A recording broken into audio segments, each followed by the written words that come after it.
اللہ کرے کہ ہمارے اس پروگرام سے آپ کے اگر مسائل میں سے تھوڑی سی کچھ الجھنیں سلجھ سکیں سو ہم سمجھیں گے کہ ہمارا فرض پورا ہو گیا. سو میں اب اگلے طرف چلتی ہوں کیس کے. مائک آپ کو تھوڑا آگے بڑھاؤں. جی السلام علیکم. کیسی ہیں آپ؟ ٹھیک ہے الحمد للہ. آپ کیسی ہیں؟ بس کیسی گزری ہے زندگی؟ زندگی تو بہت ڈپریشن میں گزر رہی ہے. سٹارٹ ہی اتنا نیگیٹو. نہیں, اصل میں ہم ارینج میرج کو اگر لینا تو وہاں پر ڈپریشن آلریڈی اتنا ہوتا ہے کہ آپ جتنا بھی پازیٹیو سوچنے کی کوشش کر لو کہیں نہ کہیں آپ کے لیے نیگیٹیوٹی آ ہی جاتی ہے. یہ تو آپ کی سوچ ہے. سنتے ہیں نا پوری بات. اصل میں بات یہ ہے کہ میری شادی کو 15 سال ہو گئے. ارینج میرج تھی.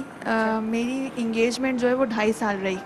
لیکن جب انگیجمنٹ ہوئی تو وہ ساس وغیرہ بہت اچھی باتیں کرتی تھی جب آتی تھی تو کہ مطلب اچھا رکھیں گے, بیٹی کی طرح رکھیں گے, کوئی پریشانی نہیں ہوگی, اور تمہیں جو ایجوکیشن لینی ہے تم اب بھی لو, کیونکہ وہ ایک 17 سال کی لڑکی شادی کر کے لا رہے تھے.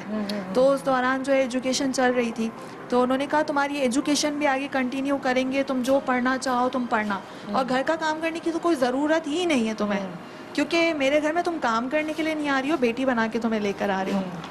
تو وہ تھوڑی سی لاپرواہی بھی ہو گئی کہ اب تو اجازت مل گئی کہ کوئی کام کرنا ہی نہیں ہے, تو سیکھا بھی نہیں. اور پھر جب شادی ہو کر گئے تو شروع میں 1.5 مہینہ تو بہت ہی اچھا نکلا, 1.5 سے 2 مہینہ اس میں وہ ساری فیسلٹیز پرووائڈ کی گئیں جو کہی تھی. لیکن اس کے بعد آہستہ آہستہ جیسے جیسے شادی کا مطلب سمجھ میں آنے لگا تو پتہ لگا کہ جو شادی سے پہلے دکھایا وہ ایک سہانا سپنا تھا, اور شادی کے بعد پتہ چلا کہ شادی کسے کہتے ہیں. تو اس کے بعد سے جو ہے جھگڑے مسائل, اٹھنے پر بیٹھنے پر پکانے پر ہر چیز پر جو ہے وہ تانے تن سے, بات بات پہ گھر پر کمپلین جانا. ایون کہ اگر کبھی دیر سے آنکھ کھلی ہے بچے کے بعد تو اس کی کمپلین بھی فوراً گھر پر جاتی تھی کہ آج آپ کی بیٹی اٹھی نہیں ہے, دیر سے اٹھی ہے. تو مطلب اتنا مینٹلی انہوں نے ڈپریشن میں ڈال دیا کہ دل کرتا ہے آپ کو سننے والی نہیں, ماں باپ بھی رکھنے کو تیار نہیں, کیونکہ ہمارے یہاں تو زیادہ تر یہی ہوتا ہے کہ اب گئی ہو تو واپس مت آنا کیونکہ راستے بند ہیں. تو یہ سب سوچ سوچ کر کہ اب نہ وہاں کوئی ہے نہ یہاں کوئی سننے والا ہے. 2 بچے ہیں. پڑھائی کتنی کی؟ ماشاء اللہ ابھی میں نے تو میٹرک کیا ہے, اس کے آگے نہیں پڑھ سکی کیونکہ شادی کے بعد کنٹینیو نہیں ہو سکا. نہیں, یہاں تک کہ میں تمہارا ارادہ تھا آگے پڑھنے؟ جی میں درس نظامی کر رہی تھی تو وہ میرا کنٹینیو نہیں ہو سکا. تو وہ مجھے وہیں چھڑوا دیا گیا دوسرے سال میں ہی, پھر بعد میں نہیں موقع ملا کرنے کا. لیکن بس یہ ہے کہ جب کوئی سننے والی نہیں ہوتا نا تو ایسا دل کرتا ہے کہ کہیں چلے جاؤ. جب کوئی ہے ہی نہیں تو بندہ کس سے بتائے گا.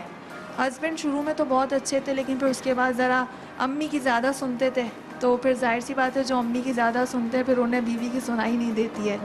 تو بس یہی کہانی ہے, اسی طرح سے گزر بسر چلتی رہتی ہے. کبھی ان کا کام نہیں بھی ہوتا تو ان کا ساتھ دینے کے بعد بھی جو ہے وہ سننی مجھے ہی پڑتی ہے کہ میرے نصیب کا ان کو نہیں مل رہا.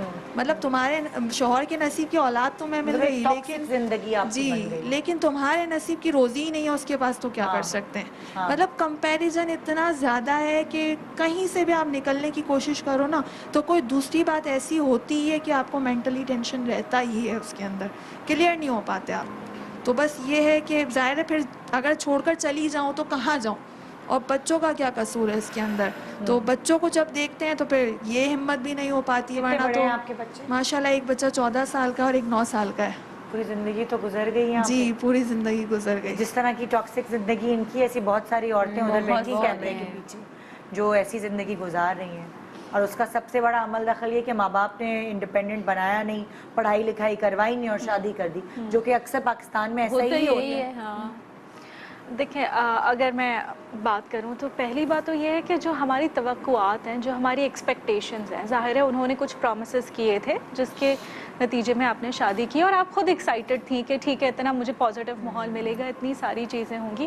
لیکن اکثر ہم دیکھتے ہیں ہم کسی بھی بیک گراؤنڈ سے آ رہے ہوں, کسی بھی سوشو اکنامک اسٹیٹس سے آ رہے ہوں, ہماری ایکسپیکٹیشنز کچھ اور ہوتی ہے اور شادی کے بعد کچھ اور چیزیں. میڈو آف روزز نہیں کہتے نا, نیور. کانٹے بھی آتے ہیں. صحیح ہے.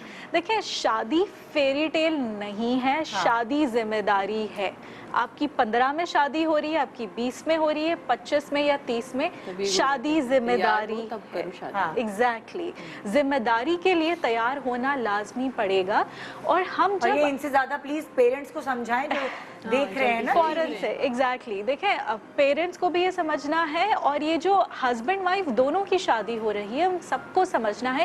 اسپیشلی میں چاہوں گی لڑکیاں جو شادی کو ایز اے فیری ٹیل دیکھ رہی ہوتی ہیں, ان کے لیے چیز سمجھنا بہت ضروری ہے کہ شادی آپ کے لیے ذمہ داری ہے. کچن کی آپ کے اوپر ذمہ داری آئے نہ آئے, باقی چیزوں کی آئے نہ آئے, ایک لائف سٹارٹ کرنے کی, ایک فیملی سٹارٹ کرنے کی آپ کے اوپر ذمہ داری لازمی ہے. دوسری بات یہ کہ ظاہر ہے کیونکہ روزمرہ کے تانے, روزمرہ کی باتیں سن سن کے انسان کا بالکل دل چاہتا ہے کہ میں کہاں جاؤں, کیونکہ کہیں سے ایکسیپٹنس نہیں مل رہی ہوتی ہے. اتنی کوشش کرنے کے باوجود آپ کو پورا نیگیٹو بنا ہوا ہے. مطلب لائک جو میکا ہے. Assalamu alaikum everybody, this is Hajra Yameen. Please do like Airway Digital's page on Facebook and subscribe to their YouTube channel as well.